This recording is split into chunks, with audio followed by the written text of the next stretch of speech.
Barcola qui part seul au cage, du coup, ça annule pas une action de but parce qu'on sait comment ça va finir. Ça va pas finir de. Non, parce que les idiots du village qui disent que le PSG est avantagé par l'arbitrage, vous regardez les matchs ou pas pour dire ça? Parce que c'est tout le temps pareil. On se fait tout le temps niquer par l'arbitrage. Que ça soit en Ligue 1 d'ailleurs ou en Ligue des Champions, c'est toujours le même tarif. Parce que j'espère que vous l'avez bien vu ce soir. Hein. Moi, je parle pas du carton rouge d'Hakimi. Il y a carton rouge. Je parle pas du pénalty sur Marquinhos. Il y a pénalty. Mais sur cette action, hein, regardez hein, comment Guelado il attrape Barco. Une autre image juste avant. Regardez comment il l'attrape. Regardez comment il déséquilibre. Et ça se passe à ce niveau-là du terrain. Donc si il fait pas faute, Barcola part tout seul au cage. Comme j'ai dit, peut-être c'est pas une action pour l'arbitre vu que c'est Barcola qui arrive en face à face. Ça va pas être dedans. Mais sérieusement, ça commence à bien faire. Encore une fois, je le dis et je le redirai tout le temps, le PSG, on se fait très souvent baiser par l'arbitrage et c'est réel. Mais évidemment, on sait que pour la plupart, vous en parlerez pas. Il y aura que les supporters du PSG qui en parleront parce qu'on sait que pour la plupart, vous détestez le PSG et ça vous arrange bien quand le PSG se fait baiser par l'arbitrage. Par contre, dès que le PSG a une petite faveur arbitrale, hein, rien de scandaleux, mais une petite faveur arbitrale, ah là, vous en parlez, vous allez faire des vidéos, vous allez dire que c'est un scandale, vous allez dire, ouais, le PSG, vu que c'est le numéro 1 de Ligue 1, ils sont avantagés. MDR, bande d'incapables. Titulaire en équipe de France, hein. Il est titulaire en équipe de France. Warren est titulaire en équipe de France. Écoute-moi bien, Didier. Tu le cales où tu veux. À droite, c'est titulaire. Au mitard, c'est titulaire. Mais tu me le cales. Tu me le cales. Tu te débrouilles, mais tu me le cales. Aujourd'hui, à droite, il est meilleur que Koundé. Alors, il y a Malo Gusto, quand même. J'ai fait oublier Malo Gusto, mais oui, Malo Gusto pourrait être titulaire à droite. Mais je pense que... je sais pas, j'ai pas l'impression que Deschamps lui fasse tant confiance que ça. Donc, si tu lui fais pas confiance, tu peux mettre cet homme. Mais au milieu de terrain, c'est la même chose. Dans le milieu de terrain de l'équipe de France, aujourd'hui, hormis Manu Koné, qui est vraiment indiscutable en équipe de France, il y a qui? Il y a personne. Il y a personne qui est indiscutable. Je compte pas le poste de numéro 10, hein. Je parle vraiment dans le milieu, dans le cœur du jeu. Il y a personne. Donc, Didier, tu fais ce que tu veux. Tu me le cales où tu veux, mais tu me le cales. C'est interdit de ne pas le caler, en fait. Mais au Paris Saint-Germain, d'ailleurs, hein. Fabian, je t'aime de tout mon cœur, mais cette saison, t'es pas incroyable non plus, on va pas se mentir. Le garçon monte en puissance. Et la vie, c'est qu'une question de choix, comme on dit. Est-ce qu'aujourd'hui, il est moins fort qu'un Fabian? Pas sûr, pas sûr. Il était dans le dur pendant longtemps. Aujourd'hui, il est trop fort. Il est juste trop fort, en fait. Ce mec, c'est un crack. On le rappelle, c'est un crack. C'était dur. Wouh. C'était chaillot. Les matchs bien durs comme ça. Oh, heureusement on gagne. Hein. Heureusement on gagne parce que c'était chaillot, les gars. Aujourd'hui, victoire de but à 1 du Paris Saint-Germain face à Strasbourg. À Strasbourg, à l'aller, on a fait 3 buts partout. C'était chaillot à l'aller. Au retour, c'était encore plus dur. Oh. On marque, on ouvre le score grâce à un but de Seny Mayoulou sur une erreur de Mamadou Sarr. Et sur un super pressing de Bradley Barcola, même si, moi j'ai vu le mauvais match. Mais on va en parler après. Mon frère, t'as pas été exceptionnel aujourd'hui, je vais faire une vidéo sur toi. Vas-y, Okan.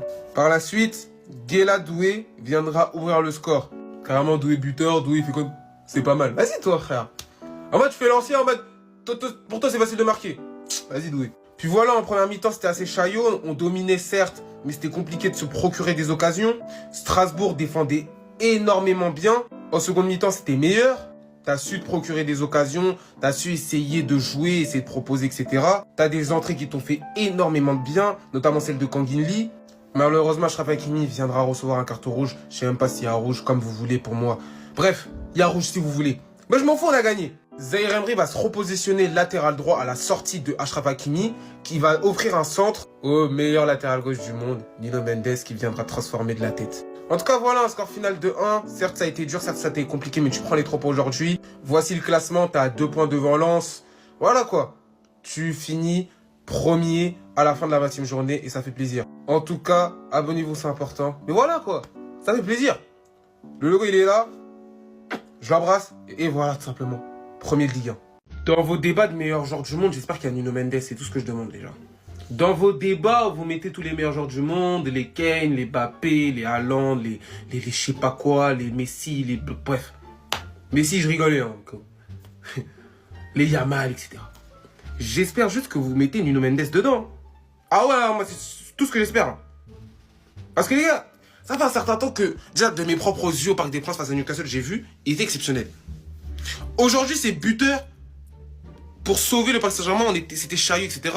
Et moi, j'espère juste un truc que quand vous parlez de meilleurs joueurs du monde, etc., vous citez des noms des je sais pas quoi, des Haaland, des Mbappé, des Yamal, des Rafinha, des je sais pas quoi, des je sais pas quoi. J'espère qu'il y a Nuno Mendes. C'est tout, c'est tout. J'espère qu'il y a Nuno Mendes et il y a Vitinha aussi. Les deux. J'espère juste qu'il y a les deux. Je demande pas plus. J'espère qu'il y a Mendes et Vitinha parce que Mendes, c'est exceptionnel ce qu'il propose. Techniquement, c'est exceptionnel. J'ai l'impression qu'il a le ballon collé au pied, les gars. Il a le ballon collé au pied. Défensivement, c'est bon. Offensivement, c'est bon. Mais les gars, ce type, c'est trop. Ce type, c'est trop, franchement. Deschamps, le vieux qui doit aller à l'EHPAD bientôt. J'espère que tu vois les performances de Zaïre Emery. Il a intérêt à la Coupe du Monde. Il a intérêt. Même un Koundé, il est pas bon cette saison, mais le latéral droit déjà. Koundé, il est même pas boosté cette saison. Si t'as un problème au poste de latéral droit, il y a lui déjà. Parce que sur le but de Nuno Mendes, c'est lui qui est latéral droit, puisque Hakimi sort. Zaïre Emery est repositionné latéral droit. Il vient faire un centre, une galette déposée sur la tête de Nuno Mendes qui viendra juste allumer la cage de Mike Penders. Et les gars, je pense que vraiment, ça va être un véritable casse-tête, Zaïre Emery. Parce que cette saison, déjà, c'est Golden Boy. Je sais pas s'il peut avoir encore le Golden Boy. J'ai oublié son âge, je crois qu'il a 20, 21. Je sais pas s'il peut encore avoir le Golden Boy. Mais cette saison, à part l'autre Karl, Lenny, mais Karl de je sais pas quoi là. Ah, celui qui dit ouais, mon rêve c'est d'aller jouer au Real Madrid alors qu'il joue au Bayern, bref. À part lui là, qui peut prendre le Golden Boy à part Zaïre Emery? Et l'autre Karl, qui? Esteban? Vas-y, allez. Donne-lui à Zaïre Emery, hein, déjà. Et Deschamps, déjà tu dois bientôt aller à l'EHPAD, prépare ta retraite. Mais je veux le voir dans la liste, moi. Je veux le voir, il y a intérêt. Ok? Vas-y, on se pète. Des fois dans le football, il y a des moments magiques comme celui-ci. Comme celui des frères Doué. Les gars, qu'est-ce que c'est beau de voir ça. Une accolade entre deux frères, les gars, qui se retrouvent. L'un qui joue pour Strasbourg, l'autre qui joue pour le Paris Saint-Germain. Et ça, c'est magnifique. C'est l'amour du football. Parce que quand ces deux garçons sont réunis sur le terrain, c'est du football. C'est magnifique. Parce que Guéla Doué, les gars, les performances qu'il réalise, elles sont exceptionnelles. Et son frère Désiré Doué, techniquement, c'est magnifique. Imaginez-vous juste la fierté de leurs parents de les voir jouer. Alors certes, oui, ça a dû être difficile pour eux ce soir, d'être soit du côté du Paris Saint-Germain ou de Strasbourg. Mais quand même, les gars, ils doivent être tellement fiers. Et même pour nous, les gars, c'est une fierté de voir ça. C'est une fierté. Parce que ça montre à quel point le football est un sport incroyable.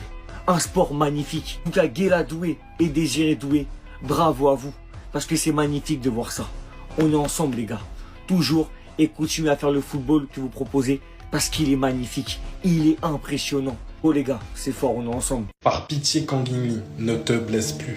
Ne te reblesse plus de la saison, s'il te plaît, par pitié. C'est pour ça aussi qu'on vous dit que le Paris Saint-Germain, des fois, n'a pas forcément besoin de recruter. Quand tu vois des mecs comme Kanguinli, ils peuvent jouer à droite, ils peuvent jouer au cœur du jeu.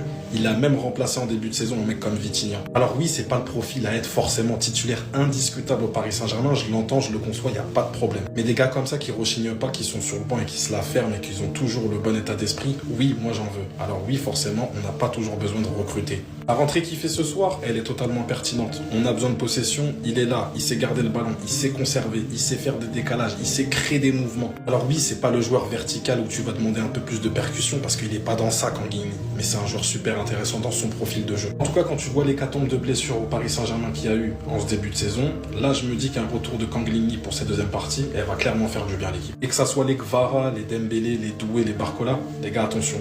Les gars, attention parce que Kanguinli, il revient en pétard, il a la dalle, il a la grinta. Mais bon, comme je le répète, moi je le préfère dans un rôle axial. Et s'il peut faire souffler Vitinha, je ne dirais pas non. Chevalier, tu vas plus jamais jouer de ta vie à part contre des équipes bizarres, relégables, les Auxerre, les Metz, les Baïkomas.